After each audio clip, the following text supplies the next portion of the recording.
Good morning, guys. So you can see I got my 2013 Dodge Dart delivered yesterday. It's a little worse than I thought it was, but not by much. The lower control arm on the passenger side has actually snapped at the ball joint, so it's unfortunately not movable the way it is. That pulled the CV out of the boot on the inner side. She runs really well. The battery is dead. There's something, I think the belt popped off during the collision. Everything looks fairly straight to me. I'm going to try and get the front end assessed here so I can at least drive it up to my shop and get it into the garage so that I can start tearing this down and get it to a point where I can drive it on the trailer and maybe take it to a local body shop and have them make sure that everything is straight. I've got to try and I'm going to try and source already painted parts or junkyard parts. This is a car I'm going to use to drive back and forth to work every day. If you guys have been following me, I'll put a link in the description and in the video. I'm working on getting my dealer's license so I can start doing stuff like this. But I really needed to get a car to go back and forth to work. I drive like 50 plus miles each way, give or take, every day. And as much as I love my Ram, and I'm keeping my Ram, I don't want to get rid of my Ram. But I also didn't want another car payment. I felt this was a great way and a great experience for me to start this business and kind of test it and feel the waters. Learned a lot yesterday. Definitely go and look at the car. I didn't have that opportunity with this. I just looked at it online. There's a reason other guys tell you go look at the car before you buy it.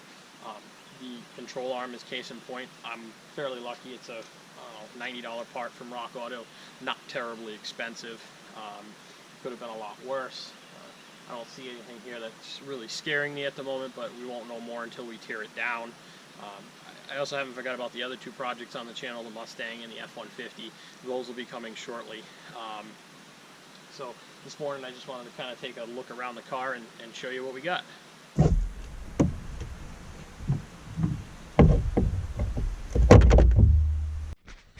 So I don't know if the camera will pick that up, but you can see the lower control arm is snapped right about at the ball joint, and that's why this guy is kind of hanging out here. This tire is also not holding any air. I don't know if the tire is any good. I couldn't get it to pump up.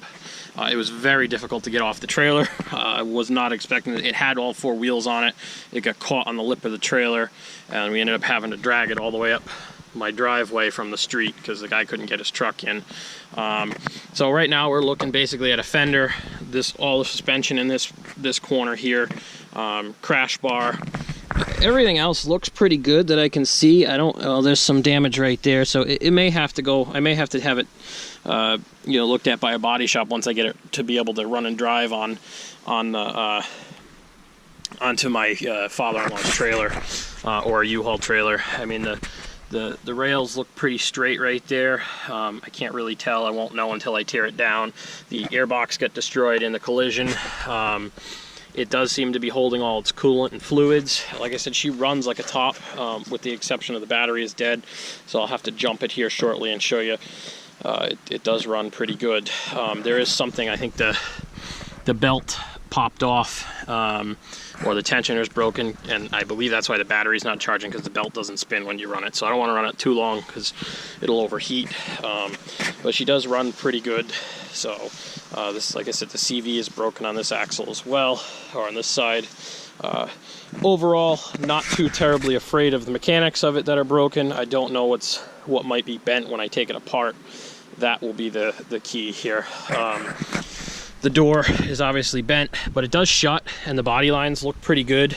Even the window goes up. I'm not really sure why they put this crash wrap over it, so we can kind of take this off here, because I was able to get the window to go up last night by jumping the thing.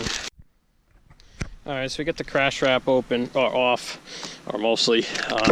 The door kind of opens. It's getting hung up on the fender here, and if you do close it, you can hear it sounds like it might be hitting the latch a little bit, so I'm hoping it's just out of adjustment and that this A-pillar here didn't get too tooged. I do see the rocker panel at the bottom here is wrecked a little bit, so we may have to have somebody fix that. And I'm not sure, like I said, I'm not sure what behind this looks like. I'm hoping just the door got tuged. So what I really want to do is be able to get this to run and drive under its own power, so that I can get it up to my shop and tear it down, so that I can see what I'm working with here. I don't know, we'll see how hard it is to get the fender off. Maybe I'll try and pull that off down here. I'm not sure. It's kind of, unfortunately, kind of muddy down here. This is my parking area. So, help with my faithful Kubota, I was able to get the car up onto a ramp. Unfortunately, my garage is way at the top of that hill up there. So until this runs and drives under its own power, and I was not expecting to have a busted lower control arm, I have no real way of getting it to the top because it just drags. And as much as I love my Kubota, it just does not have the oomph to tow something this big up the hill and get it into the shop. So the plan right now, I'm going to work on getting this corner disassembled, and we'll do a Rock Auto order later this evening. And I'll order the control arm and anything else that I find that I need to be able to get this car to run and drive up the hill. We'll worry about sourcing the parts for the body parts later. It is a bit bent down here, as you can see. It's not probably as bad as I thought it was going to be, but I'll know a little better once I get it apart. I have a feeling that I'll probably end up being, I'll definitely end up probably sending this to a frame guy just to put it on the frame machine, make sure everything's square, just because you never know after an accident. So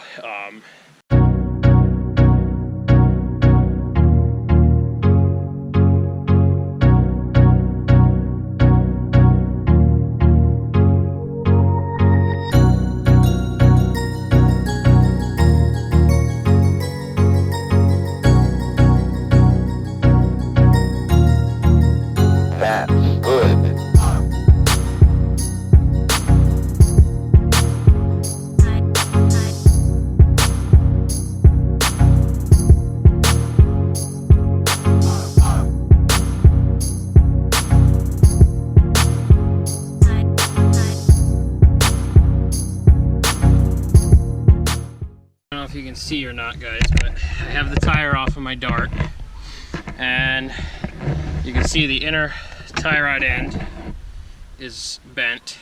The CV shaft has come out of its boot up in the back there, and obviously the lower control arm is busted and the end link is twisted.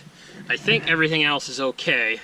I think that's the brunt of the damage. I'm going to strip the wheel well liner out of it, and see if I can see a little bit more. I have to, I don't like how it's sitting, but I don't think the car is going to go anywhere. It's on a ramp. It's, it is what it is for the moment. Don't copy what I do on this part of things, just because I didn't have any other better way to get it up to the shop. So, yeah, we're gonna kind of assess it, see how things are, see if anything's busted further, and I got the fender off of my Dart here.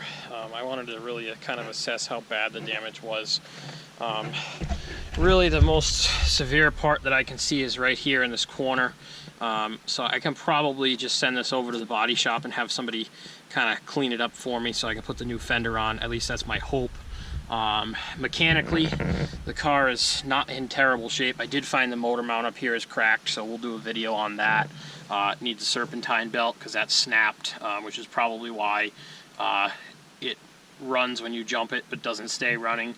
The battery dies and it doesn't know the difference. The underside of the car looks great. I don't see it leaking really any fluids that I can see of at the moment.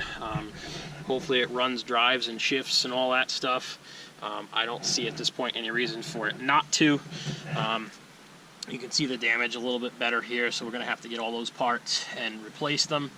I am probably going to end up having see if I can find a local body guy just to once I get it all kind of stripped down and drivable, so that I can get it on and off a trailer easily. Just go over it and make sure. I mean, I think my frame rails up here are.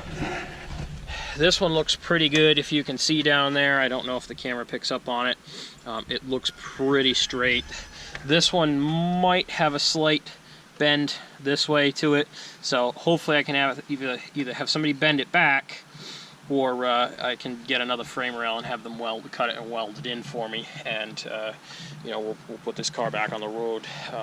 I don't see anything at this point other than some of the body work that might scare me a little bit, but that's kind of where I'll probably bring somebody in that's way more skilled than I am, because I want it done right. I don't want it hacked back together. And ultimately, I got the car pretty cheap, so if I have to spend a little bit of money on it, it's not really the end of the world. And I really like the body style. I like the car. It's not a popular car. I guess that's some of my, you know, I don't want to say it's not popular. There is a dark following, but not like a Mustang or a Camaro or anything like that. So I think it's a neat little car. I like them. There's some mods and stuff out there, so maybe we'll do some videos on those. But let's get it on the road first.